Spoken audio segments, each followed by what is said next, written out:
What's up, hockey fans? Welcome to the Wraparound brought to you by the Hockey News. I'm your host, Emma Lingan, and I'm joined today by Michael Augello and Kelsey Surmacz of the Hockey News coming at you during trade deadline week.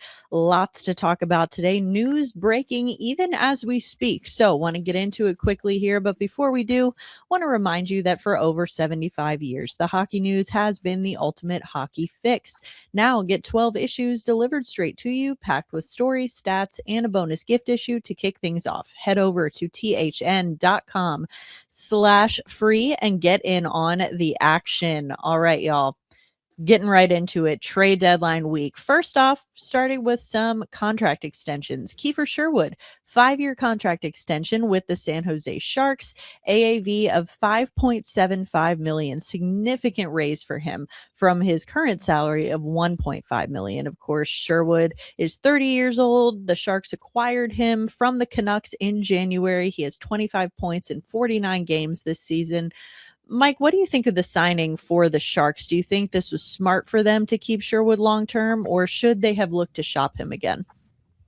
Like many of the deals that have been signed recently, I think it's a couple years too long. I mean, I'm happy for him because he's worked hard for it, and he's one of the hit leaders in the league, and he had 17 goals before being traded to the Sharks. I mean, he hasn't done particularly well since joining them, but I don't think the return would have been fantastic for them, and I think they liked what he brings to that team. So I don't have a problem with the AAV because the cap is going up, but the term, he's 30 years old, so that means it's till age 35. So I think that's a little too long. But they have the luxury of a lot of expiring contracts. They're going to have to sign Celebrini to massive money, and they've got other young players that they're going to have to re-sign. It's not a terrible deal. I think it's just a year or two too long. Yeah, Sherwood's a guy who kind of really burst onto the scene over the last couple of years. A bit of a late bloomer, I think you could say. But Kelsey, San Jose has done a good job, I think, of being able to support their young stars with this veteran supporting cast. I'm sure Sherwood is a part of that. What do you think of the contract overall? I mean, I agree with Michael that it does feel a little long. But again, I mean, I feel like I beat the same drum every time I'm on here, and Michael said it too. It's just kind of uncharted territory with where the cap's going, and what these contracts are going to look like. And this might just be the new going price for third liners, for veterans who are going to help complement those young players to really get your team over the edge and into the playoffs. So I think this is a guy that helps them do that. I think he's going to be an important presence for these guys moving forward and for this team if they want to, get over the hump. So I think, for the next couple seasons, he will be a key piece of that roster and a key piece of that puzzle. But as Michael said, expiring contract at 35, $5+ million AAV feels a little long and a little big, just for, that long. But at the end of the day, this is a guy that's going to help them in the next couple of years, hopefully get to the playoffs. Sometimes just the price of doing business. All right, now going into some actual trades that have happened. Mike, it feels like we've been talking about this one for weeks. Finally, Tyler Myers on the move from the Vancouver Canucks to the Dallas Stars. The Canucks get a 2027 second round pick and a 2029 fourth round pick in exchange for Myers. So Myers goes back to his hometown, which was seemingly his desired destination. Dallas obviously needs help on the blue line. So, Mike, what do you think of the return for the Canucks, and how do you think the Stars blue line looks now with the addition of Myers?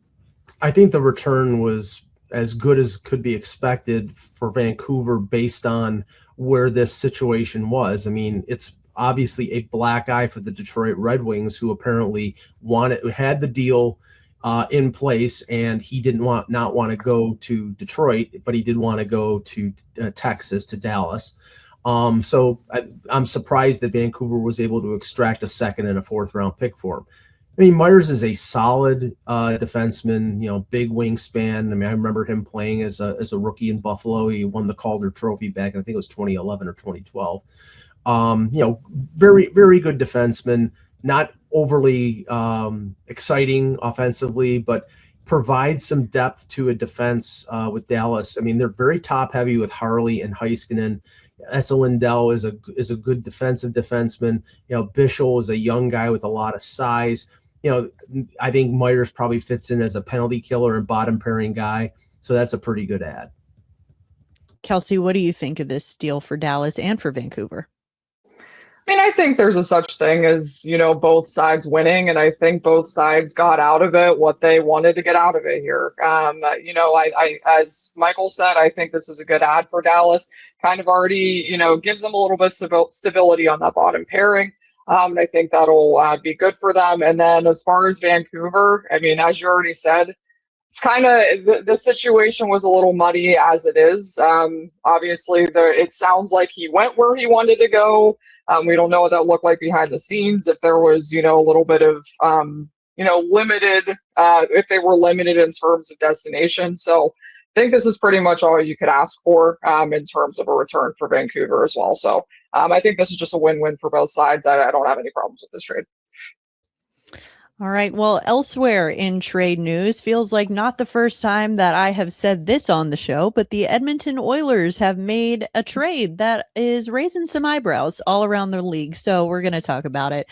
Of course, the Oilers have acquired Jason Dickinson and Colton Parayko from the Chicago Blackhawks. The Blackhawks retain 50% of Dickinson's salary, and they receive Andrew Mangiapane, who we know the Oilers had been looking to move for a while now, and a 2027 first round pick. So, of course, it's conditional. First round pick is top 12 protected. So, lots to unpack here. Mike, overall, we knew that the Mangiapane trade was coming.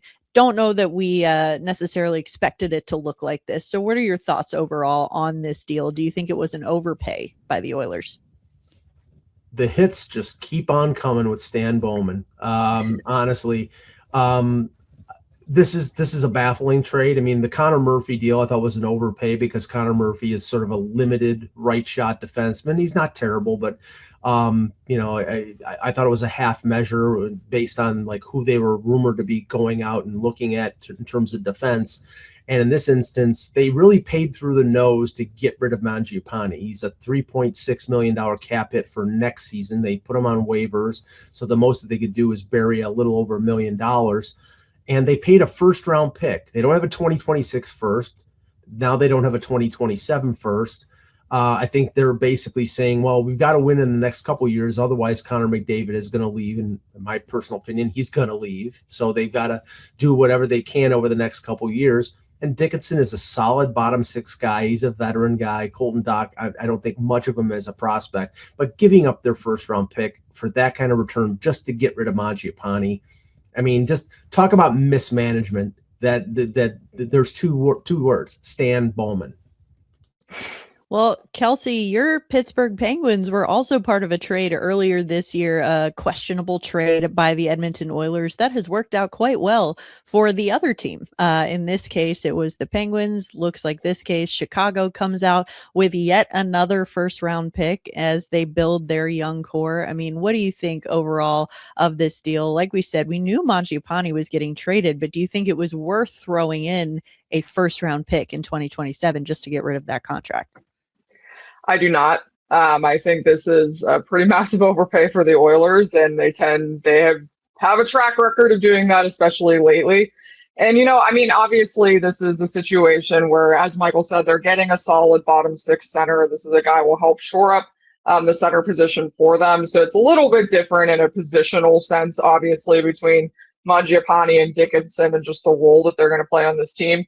There's about $1 million difference in salary too, but at the end of the day, I mean, for a guy with a similar statistical profile, the fact that you gave up a first round pick just to get rid of Mangiapane for a bottom six center, it just feels like that's kind of the not the going price of bottom six centers, but bottom six centers are not coming cheap on this deadline. And I know we'll probably get more into that, but it just feels like a lot just to offload a contract and not really get anything groundbreaking in return. Yeah, it's funny, Mike, earlier this week, we were talking about how it's a buyer's market this year, and it seems like that has just completely turned on its head. I mean, to Kelsey's point about bottom six centers, Nashville Predators fourth line center Michael McCarron fetched a second round pick, which I think is a lot more than anyone would have expected. So definitely, I don't know that you can call it a buyer's market as much anymore. It looks like a little bit more of a seller's market. Yeah. All right. Now, Mike, we've got to talk about this. You knew it was coming. We have to talk about it. Cue the obligatory mention of palm trees or something of that nature. The Buffalo Sabres agreed to a blockbuster trade to acquire St. Louis Blues defenseman Colton Parayko. However, Parayko has officially declined the trade, and he has used his no trade clause. He will not be leaving St. Louis to go to Buffalo. So Parayko, 32 years old, he's got 1 goal and 14 points in 58 games. He set career highs in goals and points, 16 and 36 respectively, 1 year ago. So Mike, what do you think of this decision by Parayko? I mean, where do the Sabres go from here? Because this is a team that obviously they've struggled to attract talent, but it seems like this year on the path that they're on, it might have been as good a chance as any to attract top level talent, as it looks like they're headed towards a potential playoff run. I mean, I look at this situation from the perspective that, Buffalo has been wounded over the last couple of years by the perception, the Kevin Adams, palm trees, high taxes stuff that they can't get players to waive their no trade clauses. So this was up to Jarmo Kekalainen to sort of do some due diligence and find out whether Parayko was willing to come to Buffalo before he even, consummated the deal, because this is an embarrassment. It's a black eye. I mean, it's more of a black eye for Buffalo than it was for Detroit with Tyler Myers, because I think we all know Detroit is a good hockey market, and Buffalo is as well. But after, all those comments and the stigma that Buffalo has in terms of 14 years of not making the playoffs, if they're going to go out and make a trade, make sure you make a trade for somebody who doesn't have no trade protection, because honestly, it's like you keep running into this. And, I know Kevin Adams has said in the past, players blocked moves to go to Buffalo. So, now, I think they dodged a bullet, because Parayko, although being an Olympian and, a Stanley Cup winner, he's 32 years old. He's having the worst offensive year of his career. They were reportedly giving up Radi Murtka, their first-round pick in 2025, plus a first-round pick. That's a hefty price. Now, Murtka is not expected to be Bobby Orr. He's not expected to be a great offensive defenseman, but he's 18 years old and Parayko's 32. And you're trading for somebody where you have Dahlin, Power, Byram, and Samuelson. They're all lefties, but that's your top 4. I don't know whether Parayko breaks into your top 4, so I don't understand the motivation there to make that deal. So perhaps they pivot and make another deal. So I think they dodged a bullet in a sense, but the stigma and the appearance of this is bad for Buffalo. Yeah, almost like we've talked about before, they might have had to pay that Buffalo tax, as it were, like paying a little bit extra to get that top line free agent or trade asset that they're looking for. We've seen that in the past. Kelsey, what do you think? Do you agree with Mike? Maybe they kind of dodged a bullet by missing out on this trade, and what do you think of where Buffalo should go from here?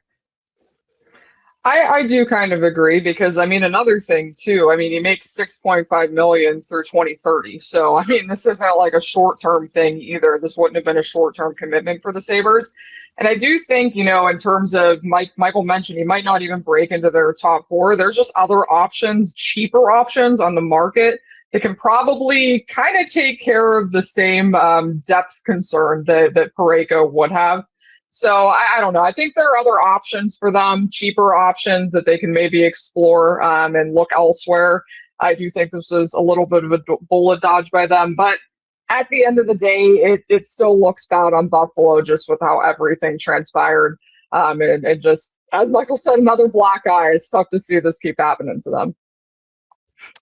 It is, but still a little bit of time left before the deadline arrives on Friday. So we'll see. Maybe, like you said, they can add another, maybe a cheaper option that can help them on the blue line.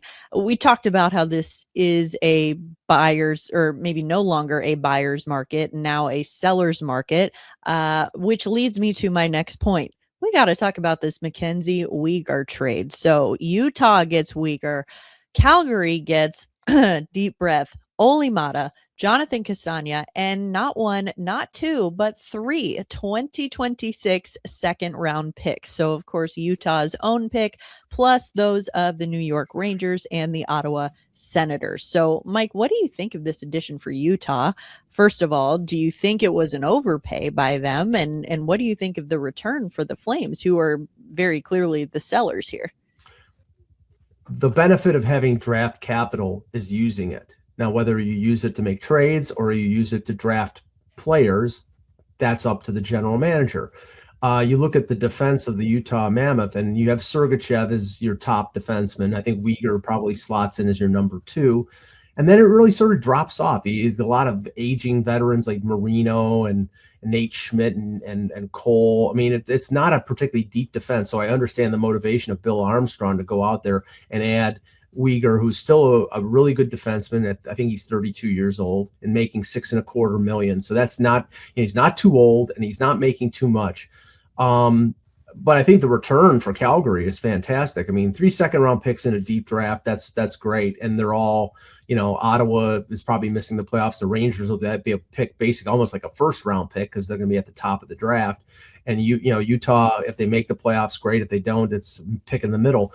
But Castagna might be the sort of secret here. Is he's leading Cornell. He's a junior. He's leading Cornell with 32 points. He's a big kid, 6'2", 200 pounds.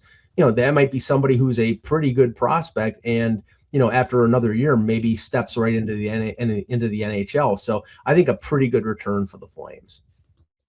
Yeah, definitely. Those second round picks and high level prospects should be the kind of returns that a team like Calgary is looking for right now. So seems like a really good outcome for them. Kelsey, what do you think of this trade? Well, I saw this trade and I immediately thought of Kyle Dubas, who's probably licking his chops right now because he's got 13 second round picks in the next 3 drafts.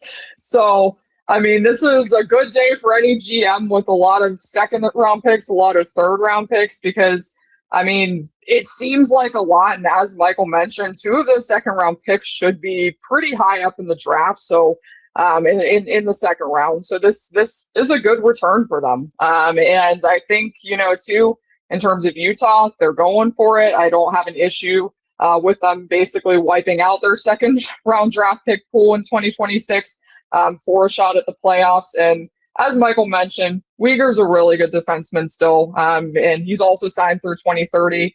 So they have some term on him. He should be reliable for a while. I think he's also somebody who might age out better than other defensemen. So, we'll see what happens. Well, another team that is going to be looking to sell here, and probably not a team we would have expected at the beginning of this season to be a seller, but the Florida Panthers.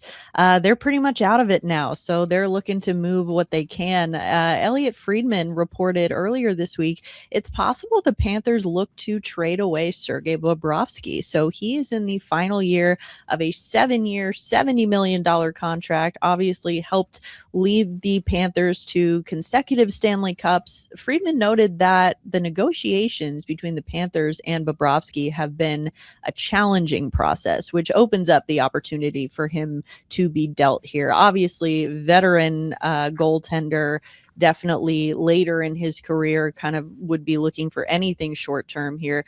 Mike, we've talked about a handful of teams that could use some goaltending. A lot of those teams, it feels like we've been talking about for years, could use some goaltending. So any potential teams, particularly playoff contenders, that stand out as potential landing spots for him? Well, before I say that, first, this sort of smacks to me of, Bill Zito, floating this out there to maybe get a better deal from Bobrovsky. I mean, okay, he's won 2 Stanley Cups. He's making $10 million a year. He's not the same goalie he was when he signed that 7-year deal, making the most of any NHL goaltender. I think Carey Price then got more, and there are some that are pretty close. but he's not that goaltender anymore. And they need to have cap space to make other moves. So I think he's trying to get Bobrovsky at maybe half of what he's making. And I don't know whether that's something he wants to do. If he wants to go play for, San Jose or someplace like that, I've heard, that rumored in terms of a destination, so he could help Askarov, as a mentor, so to speak. But it's in terms of trade, it's the greatest hits. It's Montreal, it's Edmonton. But although I don't think Edmonton is going to trade for Bobrovsky unless they flip Jarry to the Panthers, and then Jarry will win 2 Stanley Cups. But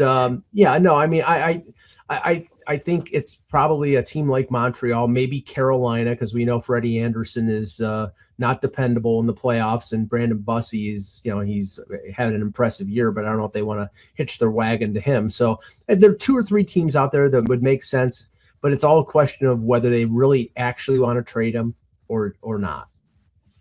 Yeah, I'll be honest. Carolina was the first team that came to mind when I saw these rumors, like a team that has struggled with goaltending. Like you said, Freddie Anderson, made of glass. You have a young, good, but not battle-tested goaltender in Bussey. So potentially, an opportunity there. Kelsey, any other teams that stick out to you as potential landing spots for Bobrovsky if the Panthers do trade him? I'm going to be honest, Michael hit all 3 that I had in mind, Montreal, Carolina, and Edmonton. And, again, just a comment on Edmonton, too. It's one of those things. I don't know how well they're going to be able to fix their goaltending situation at this point. I think they kind of just got to ride with Jarry down the stretch and see what happens, see if he can kind of, flip a switch over there. But Carolina does intrigue me for the same reasons. I think they could just use that veteran backup, or just that veteran depth in general. As you mentioned, we know how Freddie Anderson has struggled in the playoffs. When you have a young goaltender, you don't know how it's going to go in the playoffs. So it's always good to have kind of that, backstop, just kind of that stopgap, just in case. So I think Carolina is the one that stands out to me the most. That would be my prediction. Montreal would have to move a little bit of salary to make it work. So I could see that too, but there would have to be a little bit more, moving parts if he was going to go to Montreal. Well, that's definitely a name that we'll have to keep an eye on here over these next 24 hours leading up to the deadline. We talked about the going rate for depth centers in this league right now around this deadline, and we got another example of that. The Toronto Maple Leafs have traded center Nic Roy to the Colorado Avalanche for a 2027 first and a 2027 fifth. So, Mike, what do you think of the return for the Leafs? How do you think Roy will fit on the Avs? I mean, knowing that the Leafs are kind of in this position where maybe they didn't expect early on to be sellers, but now that they kind of are, what do you think the return is for them? How do you think that this works out for them? I think it's a pretty good return for a center who, he's a good defensive center. He's a right shot. He's good in face-offs. He's a good penalty killer. I can understand why Colorado wanted him. He's got another year left at $3 million.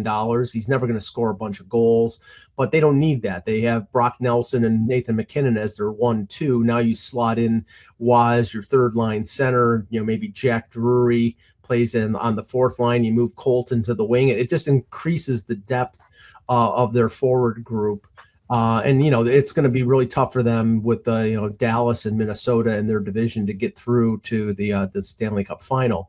So it makes sense for them. It definitely makes sense for Toronto. And the Toronto threw a curveball yesterday. They said Scott Lawton, Bobby McMahon, and Oliver Ekman-Larsson before the game against New Jersey, and then they trade a guy who played in the game. So I think this is the first of many moves by Brad Treliving. They need to recoup assets and prospects.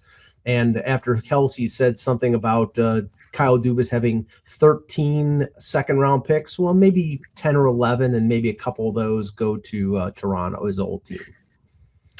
Perhaps, yeah. Hit us with the old pump fake there. 3 players are sat and then ends up trading a guy who was not any of those 3 players. So like you said, I think we're going to see a lot of movement here from Toronto over these next 24 hours. Kelsey, what do you think of this trade, the return that Toronto got, and the going rate just for centers right now? I mean, the going rate for centers, I brought it up earlier, is just pretty insane that we're talking about, bottom six centers, in some cases, fourth line centers, fetching first round picks. So, I mean, this is pretty clearly not a buyer's market at this point. At least not for centers. The jury's out on everything else, but for centers, they're coming at a premium this deadline. And Toronto really made out here. I mean, you can't really, again, ask for a better return. For a bottom six center, you get a first round pick. That's a tiny bit of business, even if it's probably going to be the latest first round pick, very, very late first round pick. But, and I think in terms of Colorado, Michael kind of already got into this, but this just shores up their center depth for what's going to be a really, really, tough first couple rounds for them. It's going to be really hard for them to get through those other teams in the Central, should everybody move on, obviously. But I think this just kind of helps up shore them up down the middle. It gives them a little bit more to work with. It gives them a little bit more flexibility with guys like Jack Drury in their bottom six. So I think that flexibility is important for them. I think that depth's important for them. And it does give them a little bit of a leg up in terms of their forward unit, I think. Yep, Colorado adding some center depth. Also, though, adding some defensive depth. The Colorado Avalanche were busy this week. They've also acquired defenseman Nick Blankenburg from the Nashville Predators in exchange for a fifth-round pick in the 2027 draft. Obviously, Nashville looks to be full-on sellers at this point. Blankenburg is 27 years old. He's got 6 goals and 21 points. Converted forward, actually. He was a forward at the University of Michigan, now playing defense. He's an undersized guy, averaging just under 18 minutes of ice time in 49 games with the Preds this season. His cap hit is also just league minimum, $775K. So good bit of business for the Avalanche there. Mike, how much do you think this defensive depth is going to be important for the Avalanche as they look to go on this lengthy playoff run? I mean, Blankenburg is one of those don't judge a book by his cover guys. I like that Andrew Brunette in Nashville referred to Blankenburg as kind of like our Rudy, sort of the undersized guy who ends up being sort of an unexpected impact player for the team. So how much do you think this is going to help the Avalanche here as they look to go on this push?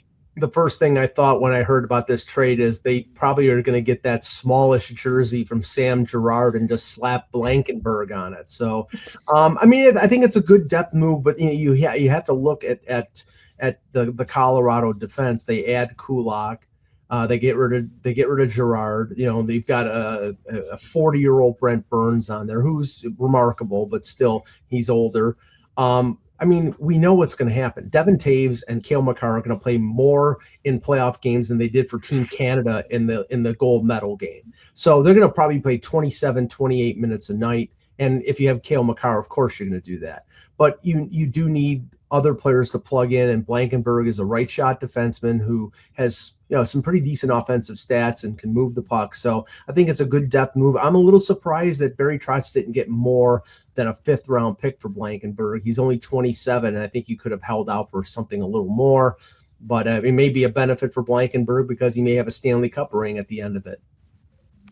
Yeah, probably could have gotten more. I think Blankenburg, an underrated defenseman in this league. I think, especially with his size and the fact that he was signed to a 2-way contract, wasn't necessarily expected to crack the opening night roster with Nashville. And yet he's been one of their top defensive contributors this year, one of their most stable and steady defensive contributors. But Kelsey, what do you think of this move for Colorado? These kind of little depth moves here and there. Do you think, obviously this Colorado team has been a wagon for most of the season. So how much do you think they really needed to do? And do you expect much more from them coming up to this deadline? I don't know how much more they need to change. I mean, anything that they were going to do to this roster was going to be tinkering. I mean, adding some depth. That's exactly what they did with this move. And, they're just adding, as you said, another option to their blue line. Especially, you even think of the stretch run to the playoffs. This gives them an opportunity to give Brent Burns some rest, kind of get him ready for the playoffs, keep him fresh. So they have options now. And I think that the acquisition of Kulak kind of also brought in somebody that's more of a steady, stay-at-home 2-way guy. isn't going to wow you very much, but he kind of brings some stability to that bottom pairing. So, you never have too much defensive depth, especially when you're going on a playoff run. You want to be about, 8, 9, 10 defensemen deep if you're going to go on a serious playoff run. So I think this is a good move for them. And as you said, I think he's a little bit of an underrated defenseman too, good puck mover. So good move for them. And I do agree with Michael that, Nashville might have been able to get a little bit more for him if they held out. But at the end of the day, I think it's going to be a fire sale in Nashville anyway. So maybe they were just, saying, all right, this works. Yeah, let's keep in mind they still have guys like Eric Halla and Michael Bunting on their roster who that might be worth pushing back a little bit more, trying to get more of a return for it. Of course, lots of movement expected here over the next 24 hours leading up to the trade deadline. As all of the moves unfold, be sure to check out the Hockey News. It's been the go-to for all things hockey since 1947. You can get 12 issues packed with game and player insights, plus a free issue to start. It's a must-have for any fan. Head to thn.com/free and grab your subscription today. That is going to do it for today's episode of the Wraparound. Thank you so much for tuning in and listen to us talking some hockey, some trade deadline hockey today. We do appreciate it. We'll be back with an all-new episode next week, probably with lots more to talk about. In the meantime, for Michael Augello and Kelsey Surmacz, I'm Emma Lingan. This is the Wraparound, and we will see you next time.